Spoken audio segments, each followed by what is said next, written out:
Okay, I am so happy to have you all here today. We have a great special guest. Her name is Heather Markel.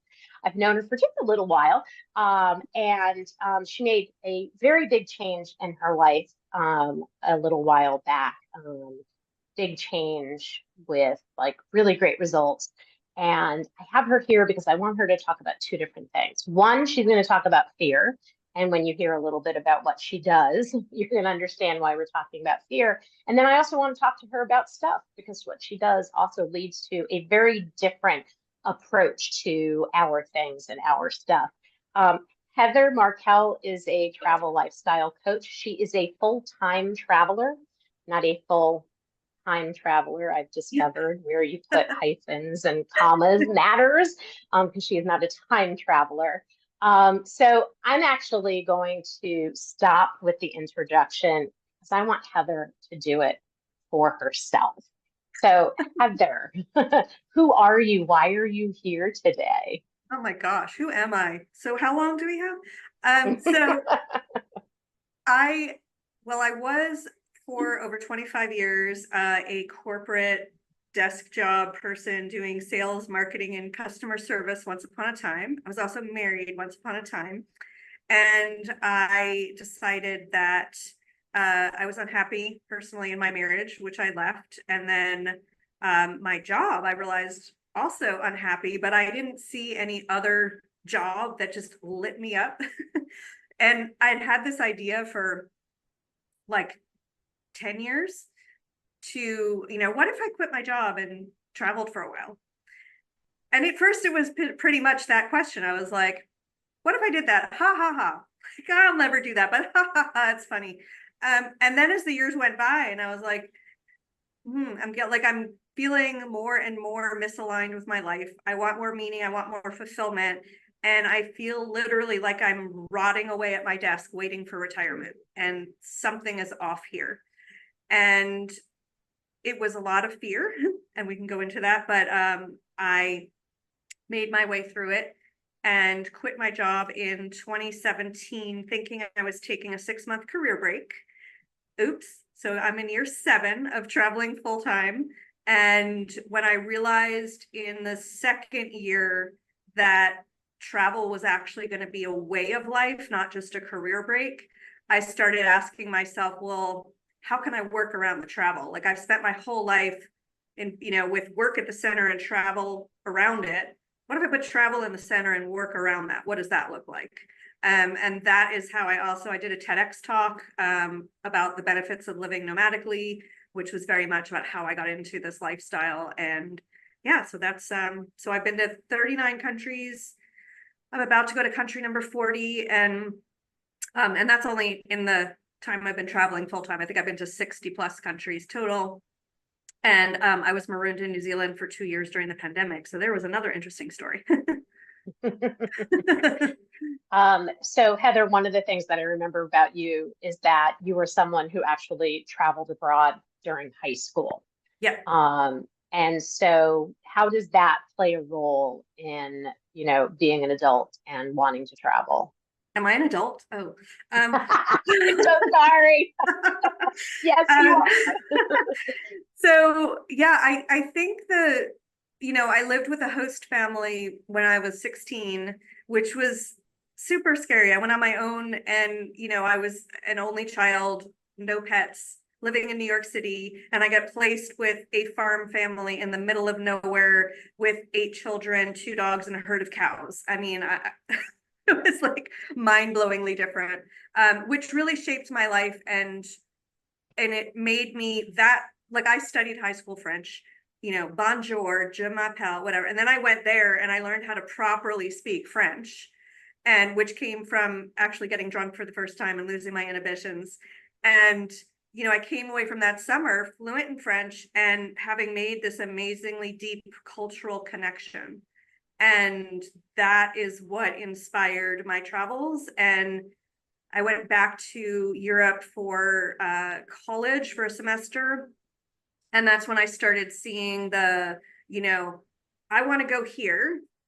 Nobody else, like, people say they want to come meet me, but when it comes time to book the ticket, they kind of come up with the excuses, but I want to go anyway. So I just go. And I think that experience very much helped me with traveling solo and just knowing like I'll figure it out and I'm fine. And plus the being thrown into this host family with, I had some language ability, but it makes it easier to go to other countries where I don't speak the language and just know I will figure it out somehow.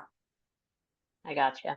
Yeah, I'm still only on the Markel, Melanie. Je That's not voudrais bad. je voudrais un pain au chocolat. She Ooh, knows how to order chocolate and croissants. But that's all I got. That's all I got from high school French. Had I traveled, my French would probably be better. I recognize that. you can still But travel and you can still improve it. Just saying. you following your lead is completely on my list. Okay.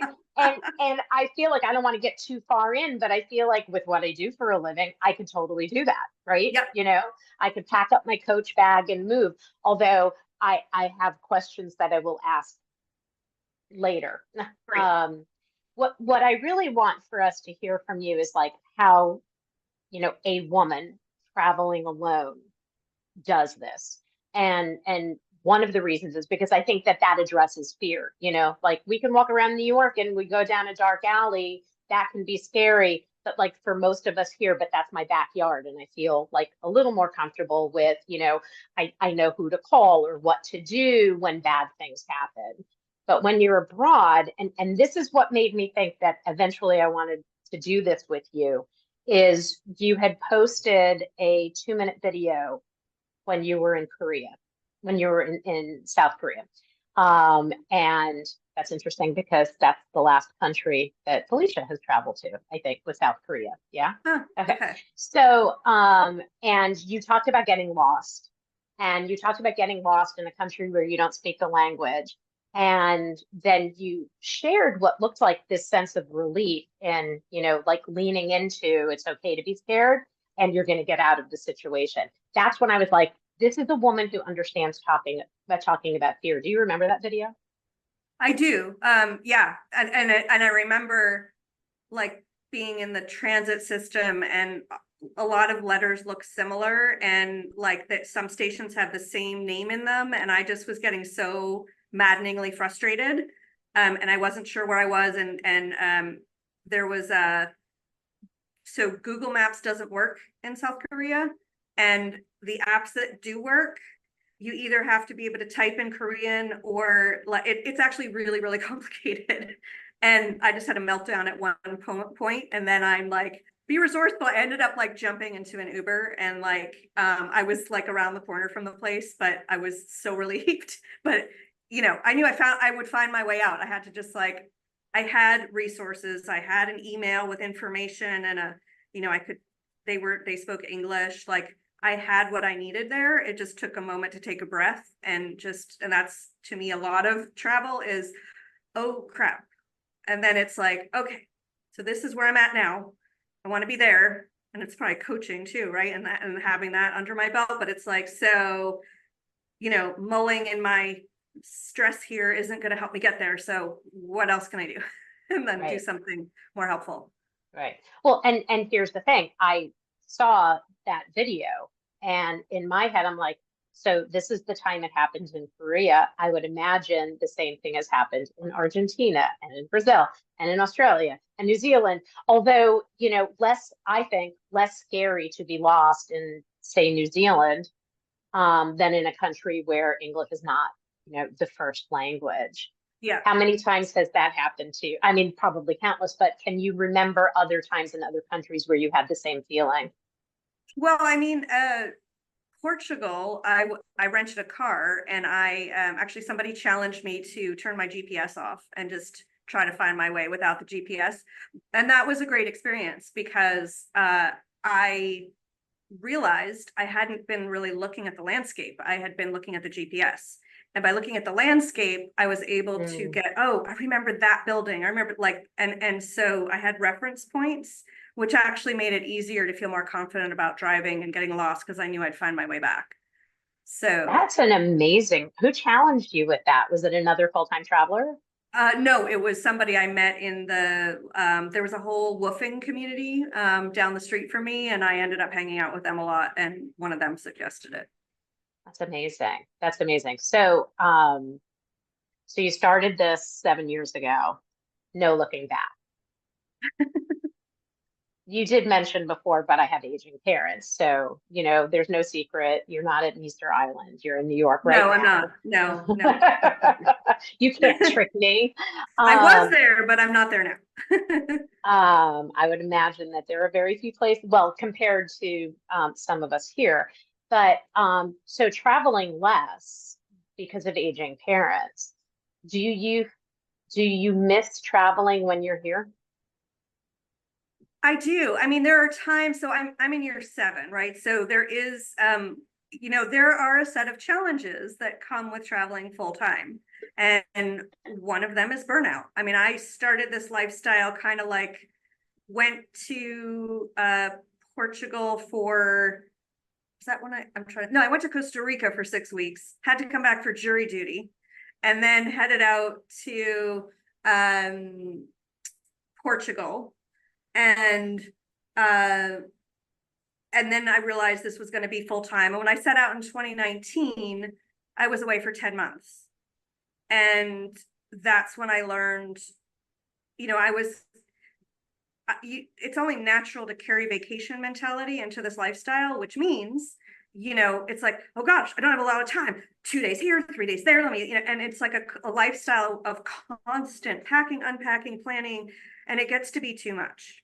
So everyone finds their rhythm of like, when you like, I basically found myself in Argentina when it happened to me, and I booked like 3 nights at this hotel and like super cheap at the time, a nice hotel. And I ended up staying for 2 weeks because I just needed to just, you know, um, so, I think in terms of like, there's, so one of these challenges is figuring out like how often do I move around? And so sometimes when I'm here, I'm a little bit in that I don't have to pack, plan. I can regulate, I can sort of easily regulate my expenses and so forth. Other times I'm like, oh my God, I really need to get out of here. I just need a break from this. And also because I've constructed my life around full-time travel, if I'm not traveling, like sometimes I do a lot of work and then I'm like, I need to like actually get out and like not work all the time. And Hmm. so yeah, it's kind of a blend of Hmm. liking it and not liking it. I'm glad you mentioned the whole, how long I stay and all of that kind of stuff. And mentioning work, because I think a lot of people have in their heads when they hear that someone is traveling full time, they assume that that person is retired, Mm-hmm. and that they have all the time in the world to go wherever they want, whenever they want. But I do think, and you'll correct me if I'm wrong, that the pandemic and more people working remotely has afforded more people to travel full time. And I was someone who worked remotely almost all my career. Mm. You know, Okay. we just didn't have Zoom in the year 2000 when I was working from my home predominantly. And so for sure that has helped people. So you still have to work, right? I say that again. You still have to work, right? Well, if I want to be able to afford it, yeah. I mean, Okay. yeah. So how do you work into travel? Because in my head, I'm like, okay, so I would wake up at this time of the morning and I would work this long, and then I would go out and see the museum or see the sites or Right. whatever. Or maybe I'd take a super long lunch break. But in my head, it's because I feel like I need to be organized in planning my day. Is that how you roll when you're working and traveling? Not always. So, I feel like I've transitioned to a very go with the flow lifestyle. When I'm traveling as a female solo traveler, generally speaking, I am home around nightfall. I mean, if I'm in a Right. safer place, I might have dinner out and whatever, but otherwise I might cook dinner in. or just grab a sandwich and eat it in my room. So nighttime, and that could be 6 or 7 o'clock, depending where I am in the world, is often when I do my work. So, like when I'm in Europe, it's 6 hours ahead of the US. So if I have clients, that's pretty normal that, it would be like their morning or afternoon and my evening that we'd meet. So it really varies. And then sometimes I also just take a week and like take it off, right? And be like, okay, so this week I'm going to just be like, I've been working my patootie off the past couple months, putting a lot of stuff in place so that when I'm traveling, I actually don't have to, like I've done a lot of it. So I don't have to Makes do it when I sense. get. It makes sense. I have to tell you, you were one of the people I talked to when I considered going out and starting my own coaching business. And I remember you were very kind and did a Zoom with me. And you did the Zoom with me from a cafe in Paris with, whatever cappuccino latte or whatever you were having in front of you. And that I just sat there. I was like, "Mm."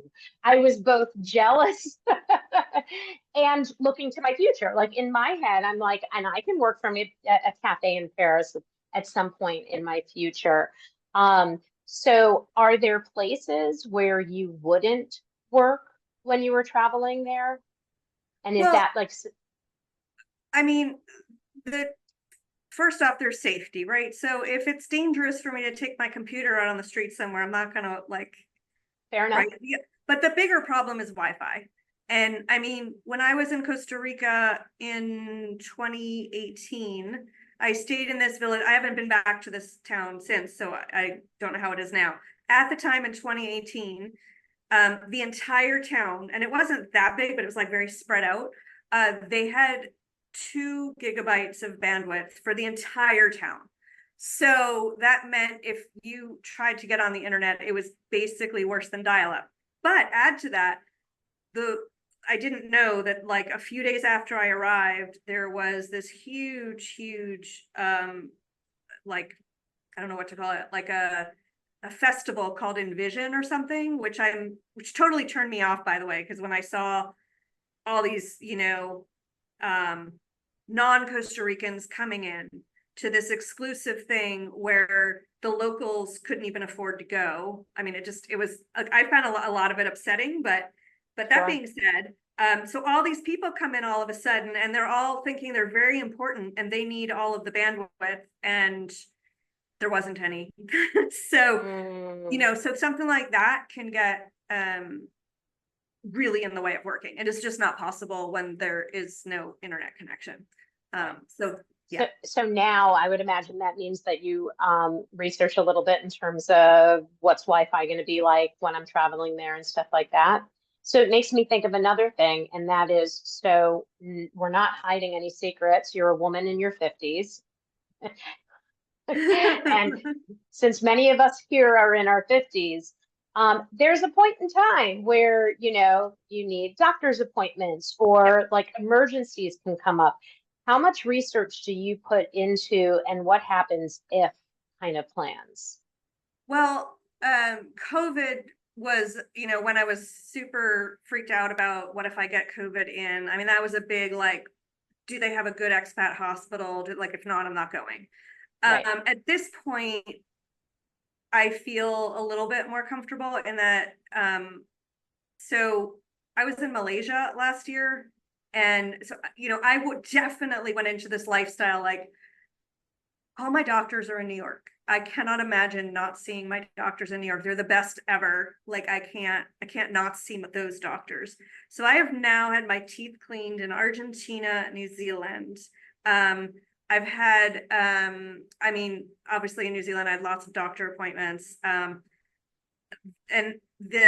so Malaysia, I had meniscus repair surgery a couple years ago, and I think I just didn't do enough physical therapy in New York, and it was started bothering me in Malaysia. I started having hip pain, so I'm like, oh my god, like Malaysia, the meal is $2. Like for my lunch and dinner, how can I possibly expect physical therapy here to like not make me worse? But I met another traveler and she had seen a therapist and recommended her. So I booked in there, and shockingly, it was the best physical therapy I've ever had. So it was, instead of a 30-minute appointment, I got a full hour. The woman like gave me notes. She checked on me for a month afterwards on WhatsApp. She recorded videos of other exercises I could do. Like, I mean, best Wow. ever. So Wow. I've learned that, and by the way, there's a huge medical tourism industry. People actually travel to get medication. I just asked for Paxlovid, whatever, so I could travel with that. It is $1,400 freaking dollars in the US. And I guarantee you, like out of here, it's like nothing. I have a asthma medication I take. It is $250 for me here. It is 12 euros in France. Like, you know, so yeah, I mean, part of the travel is actually getting better medical care. I've had actually weird medical appointments in France now, and great, I mean, great care, because you get great care in other countries. It's kind of shocking. So Um, yeah. um, Thank you for answering that. And then you make me think, well, wait a minute. Heather has talked about how travel and I want to get into this, how it traveling can potentially be cheaper than maintaining a residence, et cetera, et cetera. And now what I'm also hearing is, and if I travel to all of the places where medical, you know, is cheap, there is another example of things being cheaper in other places. So, Yep. let me ask you a few questions first, and then I want to kind of talk about what do you think could potentially be cheaper. Okay. Um, and that is, I want to talk about stuff. Yeah. Really want to talk about stuff because I'm the creator of Design Your Healthy Life strategy. I help people live a more meaningful life with less. I can't imagine a more meaningful way to live with less by being able to travel. But what did you do with your stuff? So honestly, I was in a panic about it before transitioning. Have you ever seen the show Hoarders? Uh, So, yeah, I mean, I would watch that show and I'd be like, that's not me, but yeah, I could see that. Like, like I have to say. it's my So, mother, by the way, but go ahead. so I hired an organizer years ago when I moved, maybe before I moved from one apartment to another. And that organizer put in my head the coolest thing, which was, well, two things. One was, if I have all this stuff, these little trinkets and tchotchkes, um, and they're in the back of the cabinet and they're not even getting light on them, and I'm not going to change that, why not give them to somebody else that would treasure them more than I do? I And I'm love like, that. oh, so think of them as beings, like with feelings, you know? Right, And the second right. thing was I wanted a closet full of clothes I loved. And that was easily done by taking everything out and sorting things into piles of, hell yes, I'm keeping this, hell no, I'm not. And the largest pile, I'm not sure.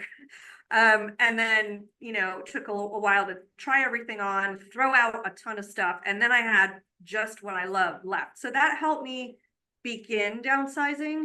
And then, you know, there was a period of time where I looked around and I'm like, I would love to travel full time, but how the hell am I getting out of this apartment with this much stuff? So initially, I started selling, you know, I sold some of my stuff because a great way to make some money to travel with is to sell Sure. stuff you don't need. And then I put the rest of the stuff in storage because at the time I did that, I figured one more year. I'm going to travel for 1 year. I'll put the stuff in storage and then I'll be like, come back and whatever. That was years and years ago. And so now I've been paying for all that storage, but I had two storage units and I'm like, if I'm not needing this stuff, I'm out. Like, and I went and I got rid of one of the units and, yeah. So I basically sold stuff and put stuff in storage. So, you travel, and most of us, when we travel, that's where we get these trinkets and things that you speak of in the Yeah. behind other things. So I would imagine you travel very differently than you once did, knowing there's only so much room or space or whatever.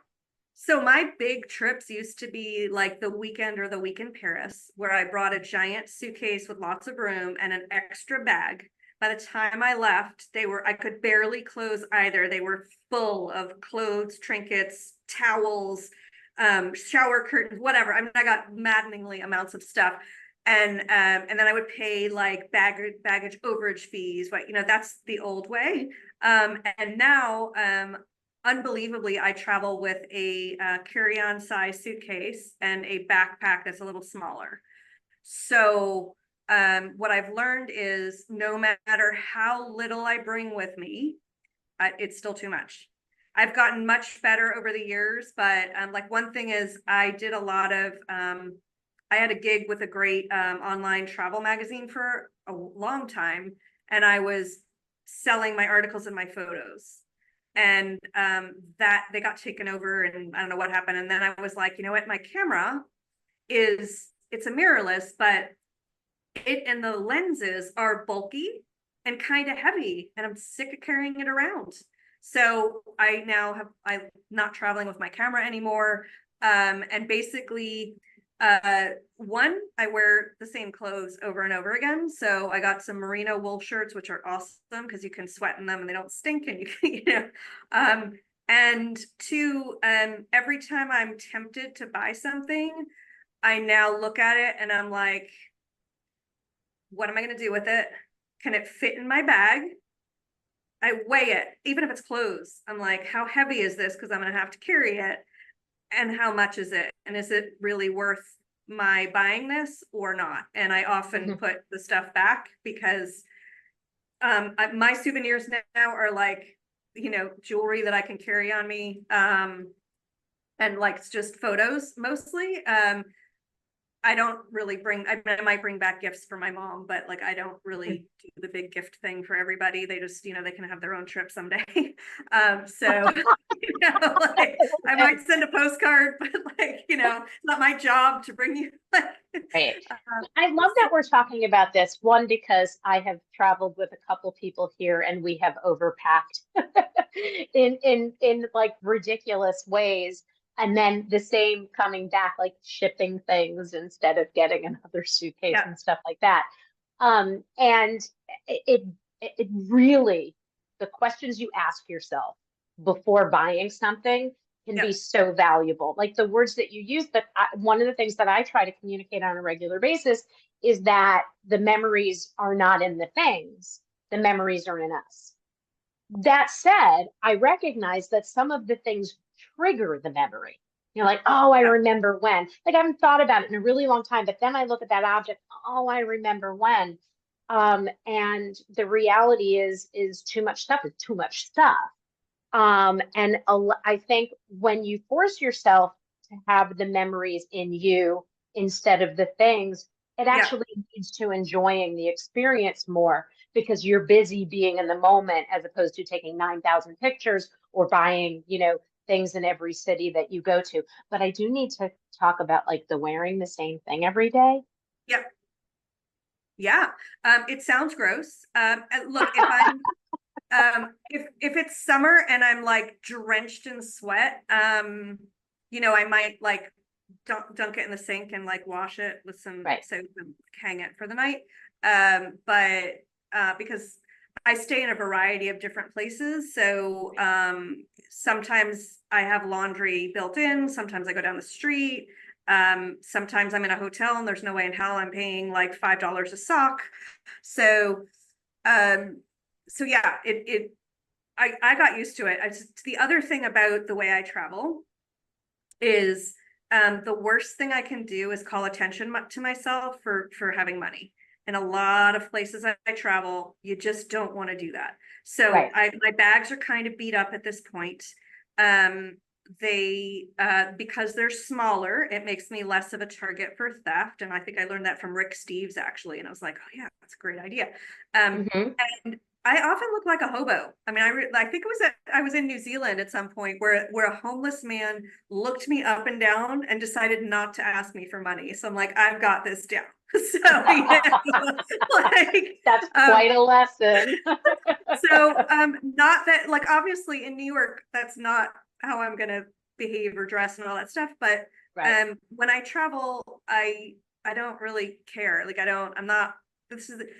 I went into this lifestyle with the makeup and the this and now I know, like, maybe I wear lip gloss, maybe, but I like generally never wear makeup. So I used to have 3 bags full of Mhm. makeup. They were so heavy, and I'm like, oh, get rid of that. Now I don't need to carry that.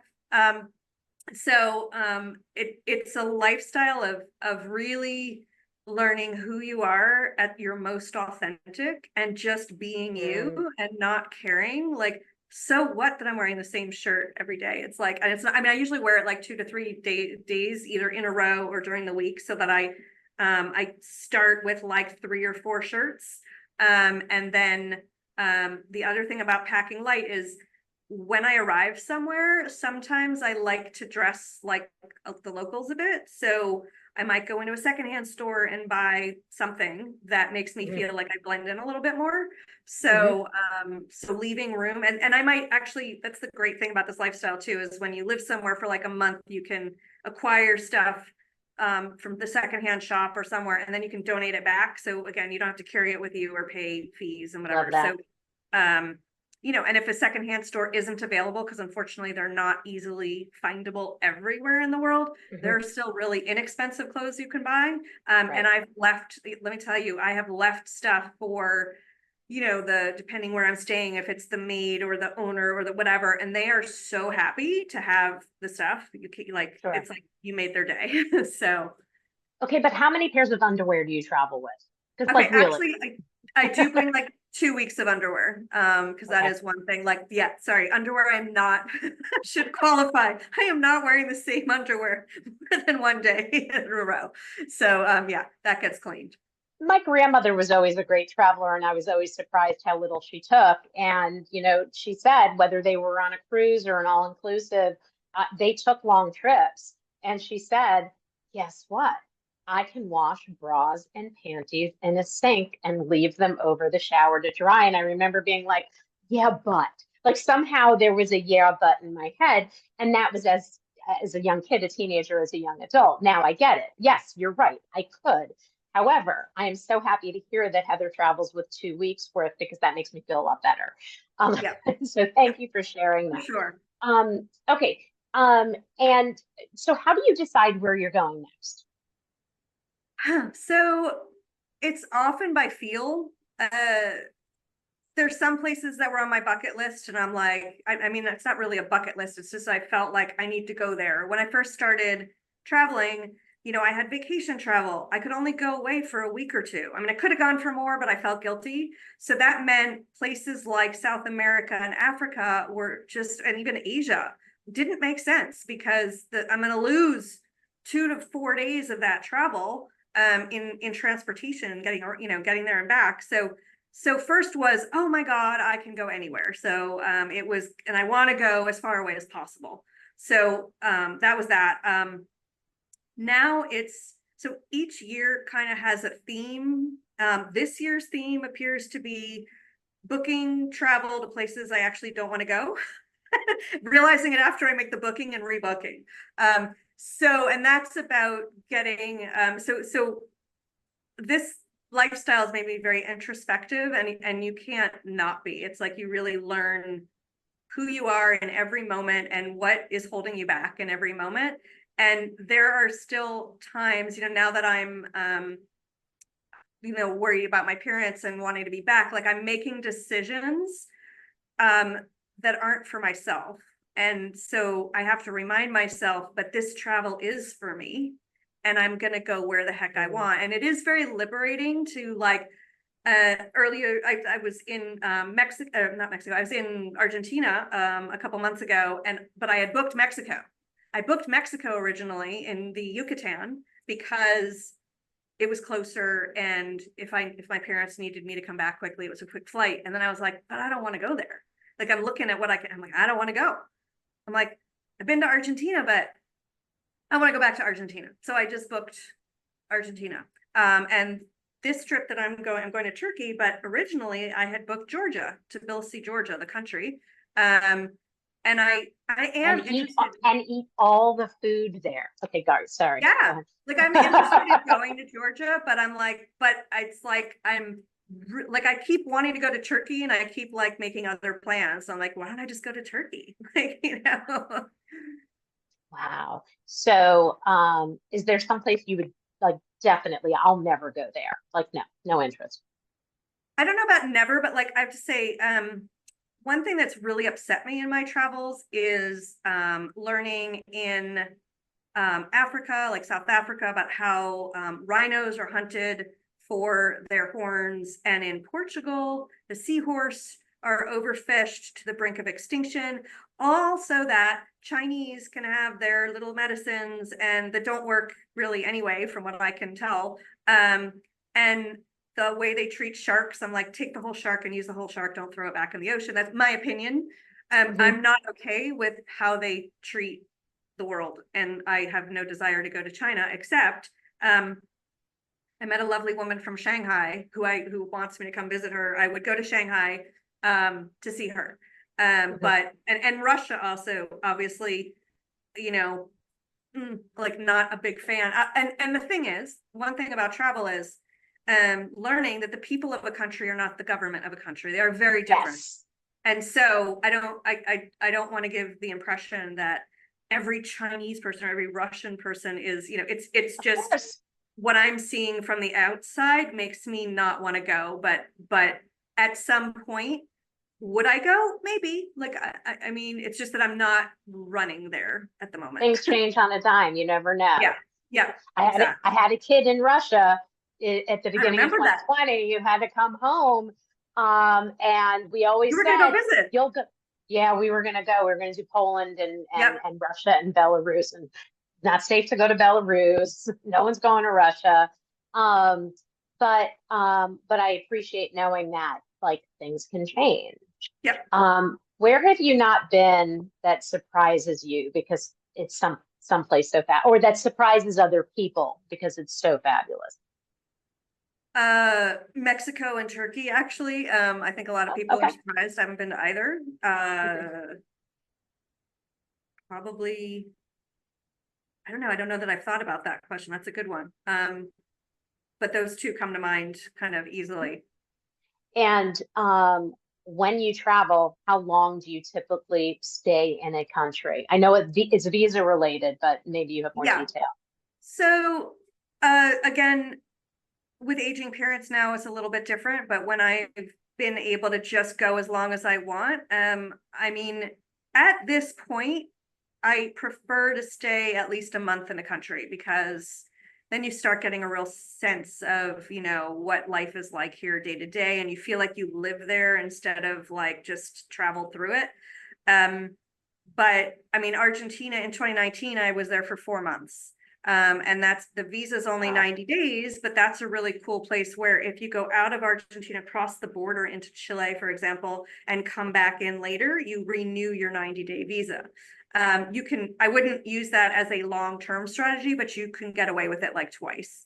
Mhm. And then Cape Town, South Africa, I was there for 3 months in 2019.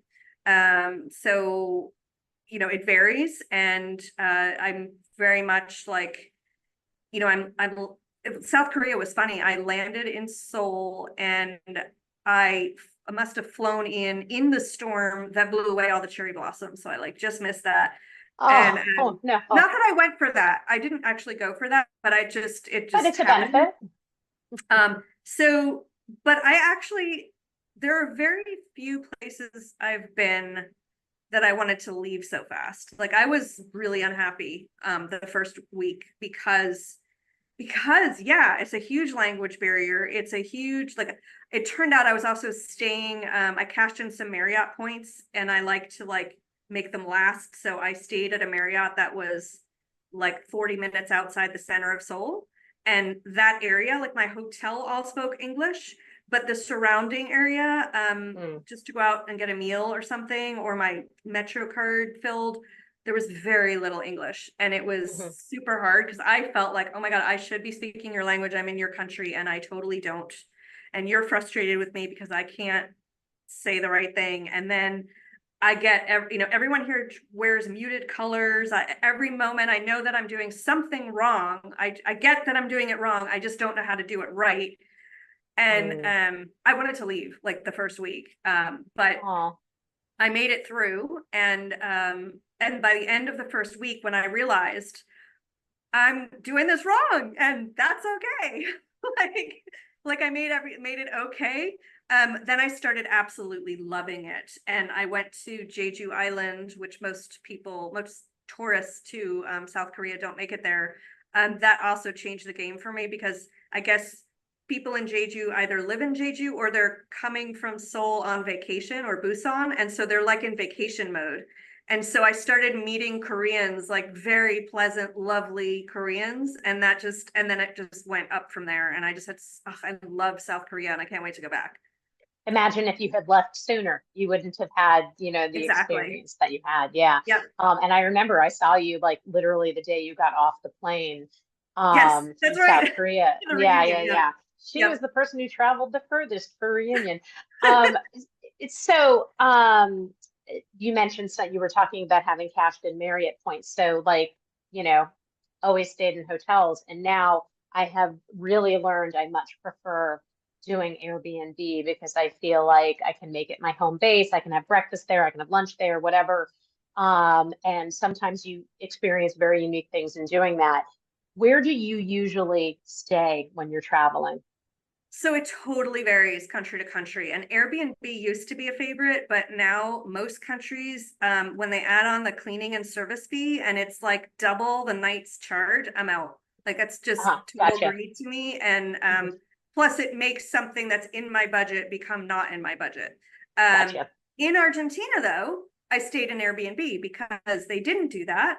They were extremely affordable for a great amount of space and having the cooking. So it varies. I've stayed in youth hostels. I've done pet sitting. I've done Oh, yeah. Pet sitting's great. Unfortunately, it's gotten super challenging, like super competitive now. ah, People have caught on. So it's not as easy to find pet sits. And as a woman traveling alone, it depends. Like I need to feel comfortable in the country I'm in because if I'm going right, to be pet sitting somewhere in a quiet neighborhood, I'm not going to be comfortable. right, right. So it Makes really sense. varies. Um, Mhm. and the other thing I think about is also with aging parents, God forbid, like if I'm in the middle of a pet sit and I have to run home, like that would be awful for the pet owner and the pet. Right, So, right, um, right. so yeah, so that's why I kind of rely on different things. I'm lucky that I also have some wonderful friends and my like in France, I have friends and my host family, so I usually stay with someone else. Hmm. So it just varies. Okay, that's helpful to hear. And whoever, I never thought of the whole pet sitting thing. What an amazing. Yeah. Okay, but now everybody's doing it. So Heather, you should stop talking about it. I forced I forced the question, didn't I? I forced the question. Um, why don't you tell us a little bit of that, or prove to us in some way, if you can, that traveling can be cheaper than maintaining a residence somewhere. Sure. Now, and I'll say there's a caveat. That's really it's cheaper for those of us coming from, especially from America and Europe. If you're coming from like Argentina or South Africa, that might not be true, Right. and other countries as well, right? But so certainly from the Northern Hemisphere, I mean, I was paying exorbitant rent here in Manhattan. And I was going out, eating and drinking all the time, buying stuff on Amazon all the time. So, um, when you travel, okay, when you live in a fixed place, you have rent to pay, you have utilities, you need bottles of shampoo and olive oil and like pots, pans, blah, blah, blah. So when you travel full time, um, every day you get to choose how much you pay. So like when you're in a fixed life, if your rent is $5,000 a month, $3,000 a month, whatever it is, that's your rent. And you can't like break a lease easily to change your rent. But when you travel, since I'm moving around, like I can decide this week, this is my budget, and I'm just going to find something in that budget. And a lot of the times, if you stay somewhere longer, there's a discount. And then Right. I don't need big bottles of stuff. I don't carry that anymore. I don't pay utilities anymore.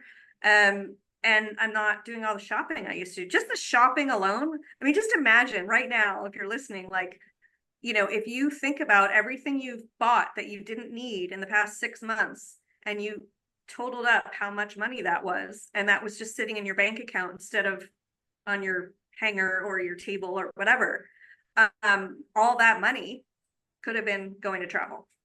But it could have been just this past week. And you make a really great point, because one of the things that I talk about as a clutter coach is like, what are the questions you're going to ask yourself before you buy something? And so living with less really forces you to ask those questions in very meaningful ways. And even if it's just, well, I'm not going to get this trinket today. Let me think about it. And maybe I go back and get it because it really was that important, but I've given myself an opportunity to not be impulsive about it, but rather really think about it. It also makes me think, what's her name? Forgive me, that really annoying chef with her own show. She used to do like travel on $30 a day or something. Like, what's her name? Oh my God, I can't remember. Really annoying.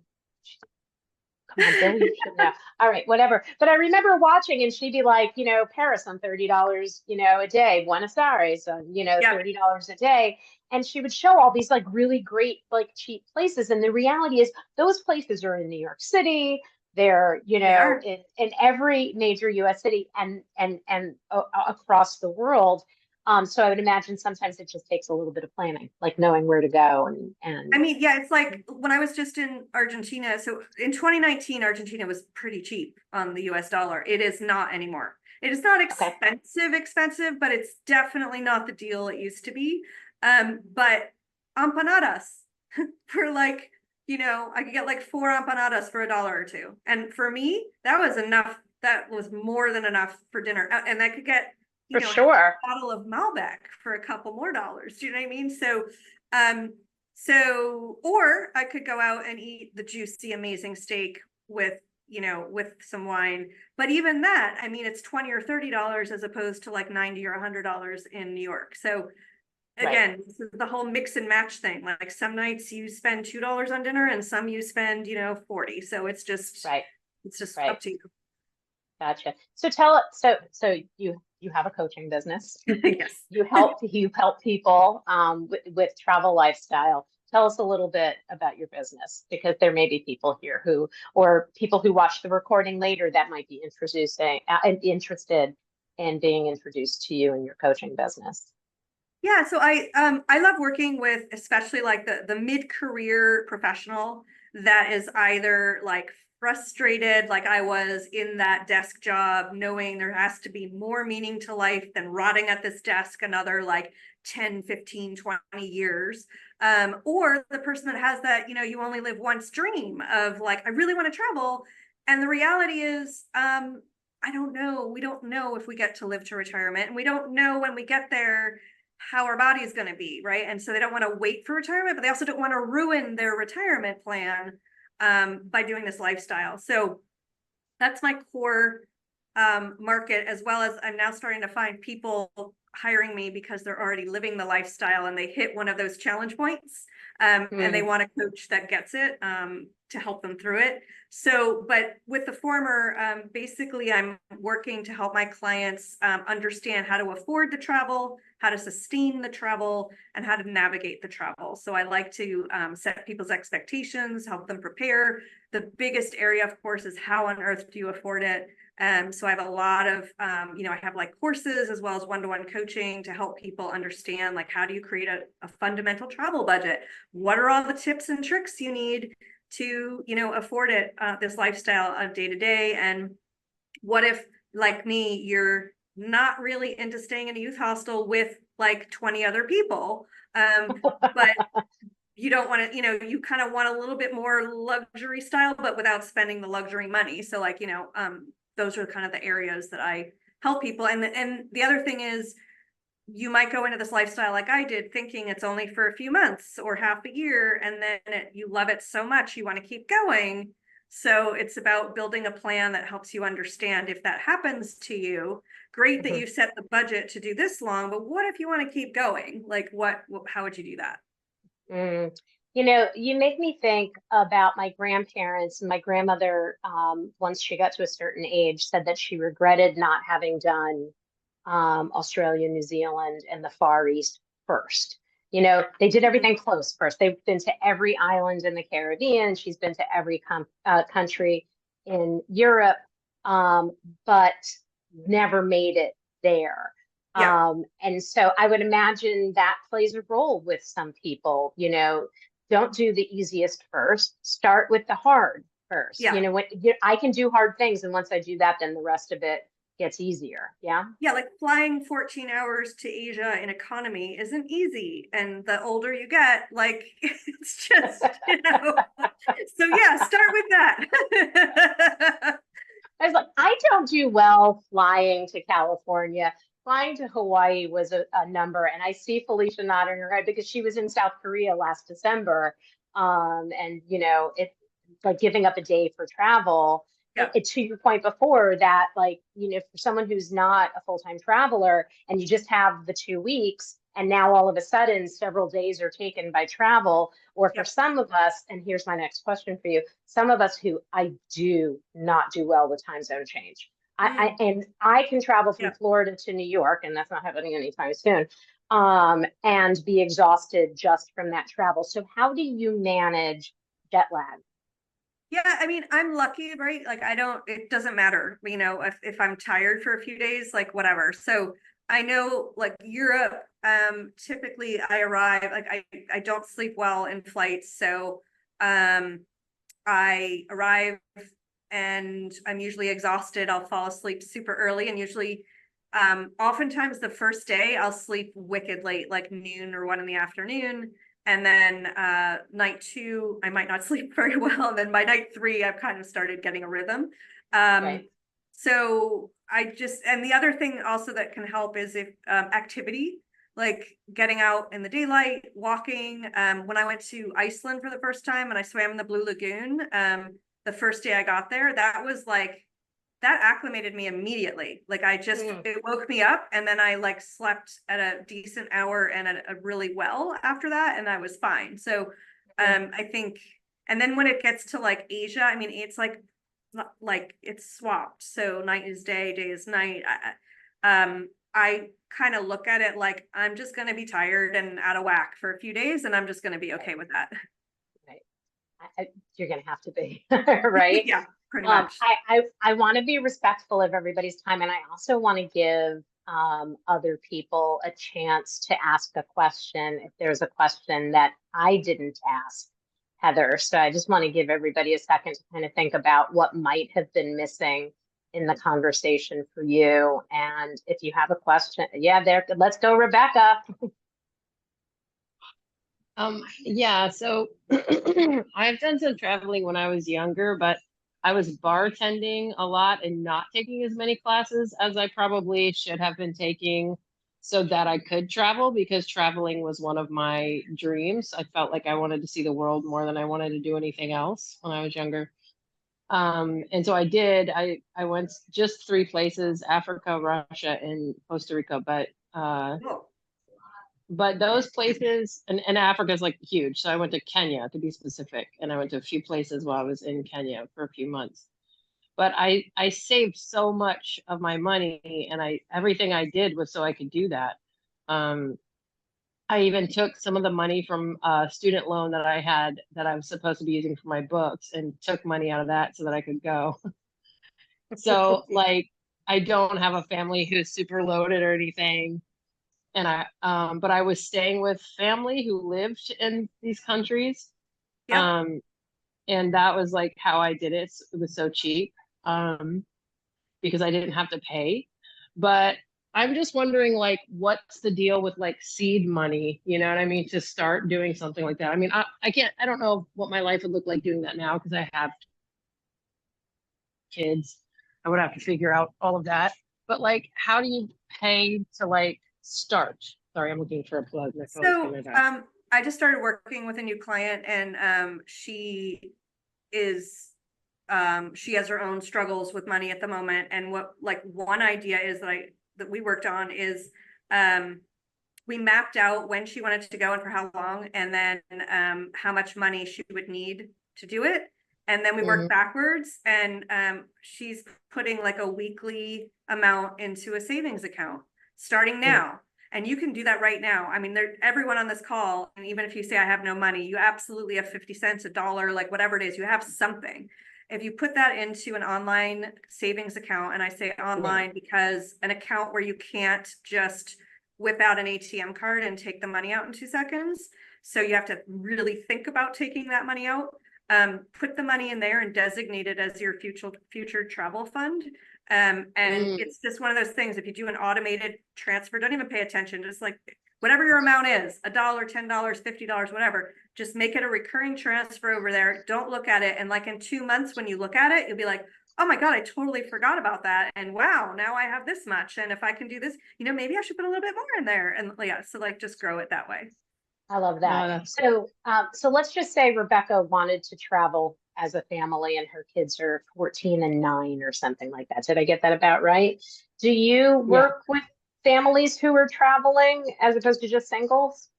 I do. I mean, I typically work with singles and couples.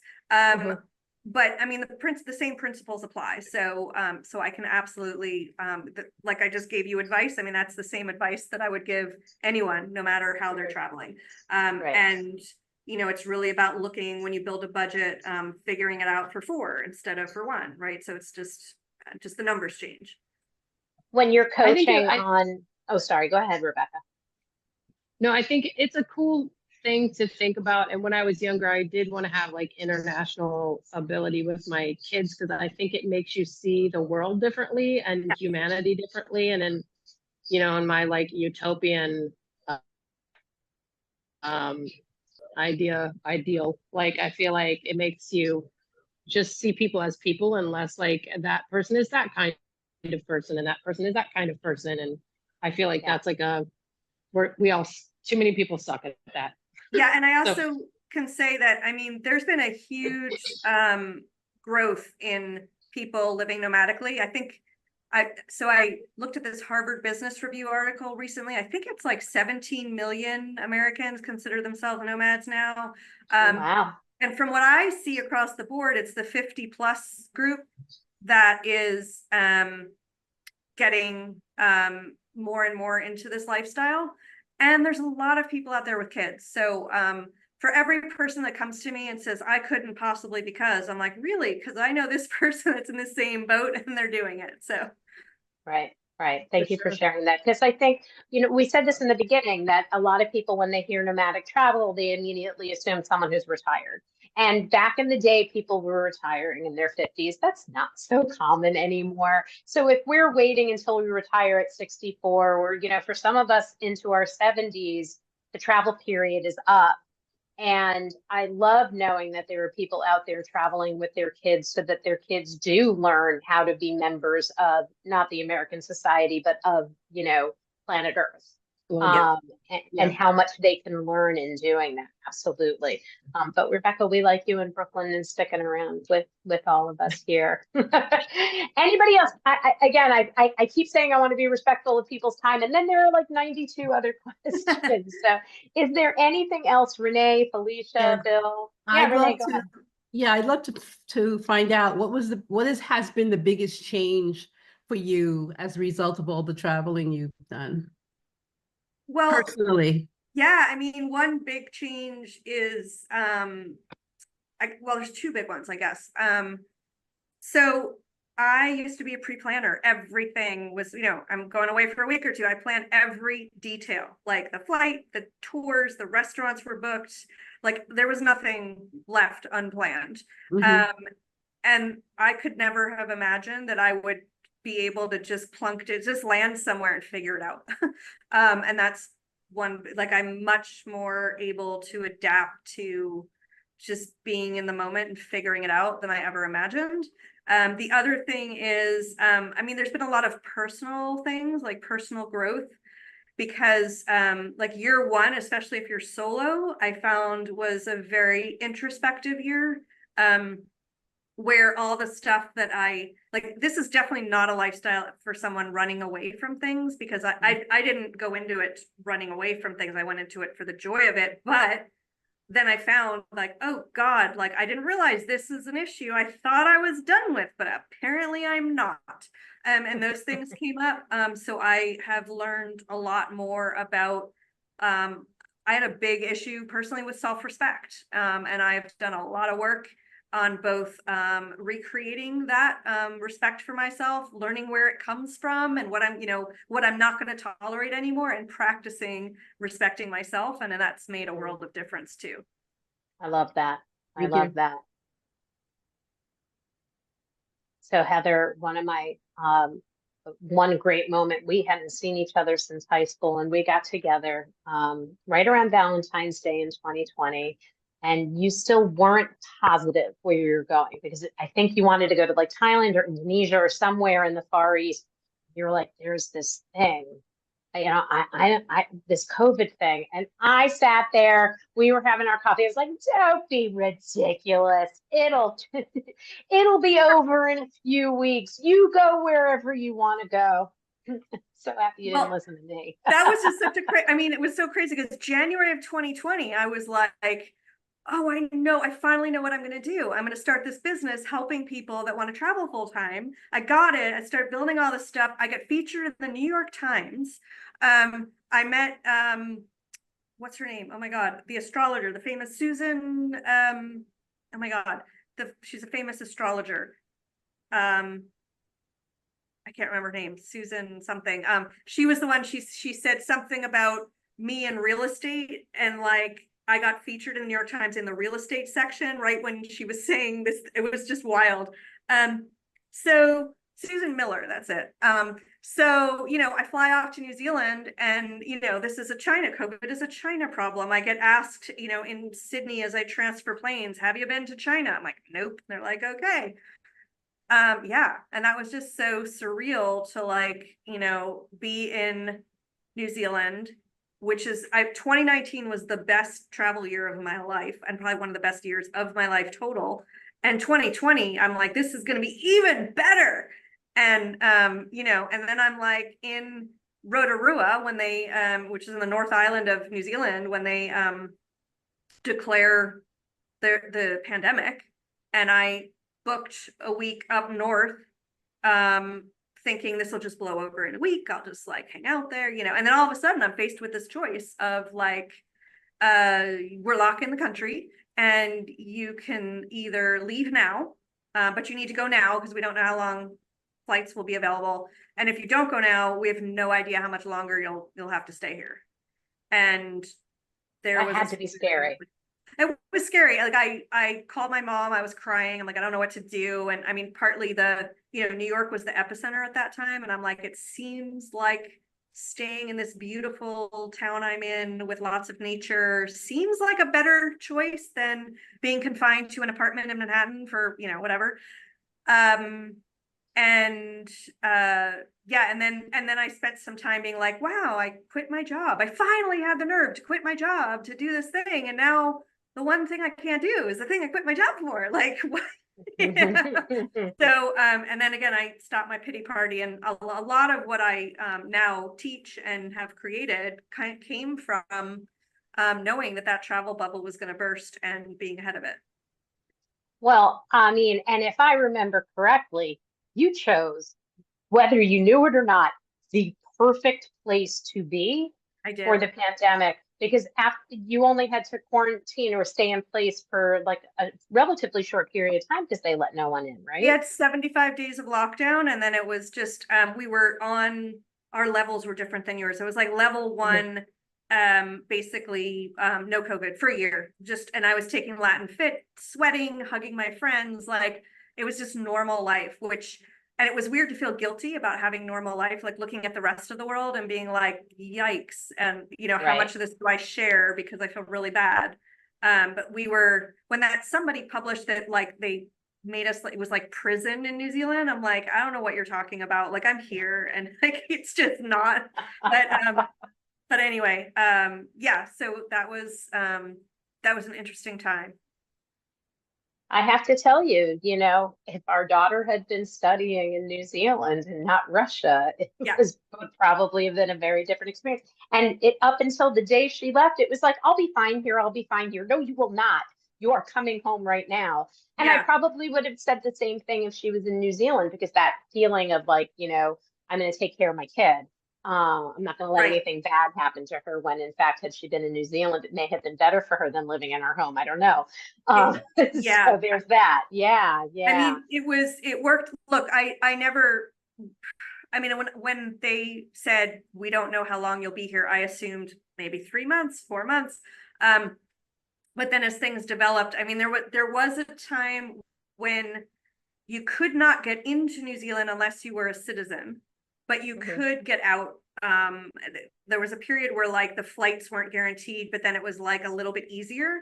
But what became apparent was it seemed kind of dumb to get on a plane without a vaccination. And because New Zealand had managed the pandemic so well, we got the vaccines last, which was fair. And Jacinda Ardern was the prime minister, and I thought she did a fabulous job. Jacinda's From a my rock perspective star. as a foreigner, because I know not everyone loved her, but as a foreigner looking to her to help me in the pandemic, she was so gracious. And basically, I had my visa renewed 6 times without having a job and without having a husband in the country. So when would that ever happen again? Yeah, but but life happens while you're making other plans. All of the fun things we get to say, but at the end of the day, as far as I'm concerned, where you were was Bashir. It was Kismet. That's where you were supposed to be. Yeah. And I'm so happy to have you here telling us all about this. This was Yeah. amazing. This was amazing. So if anybody is interested, I have all of Heather's details, whether you're on right now or you're watching this recorded.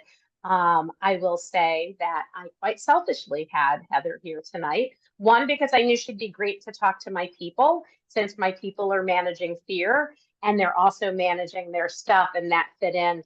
But also quite selfishly, because I love to hear Heather talk about this, because I will someday in the not so distant future be hiring me when I'm ready to take my job on the road. So Awesome. Heather, thank you so much for being Thanks for here. having me. Thank you to all of you.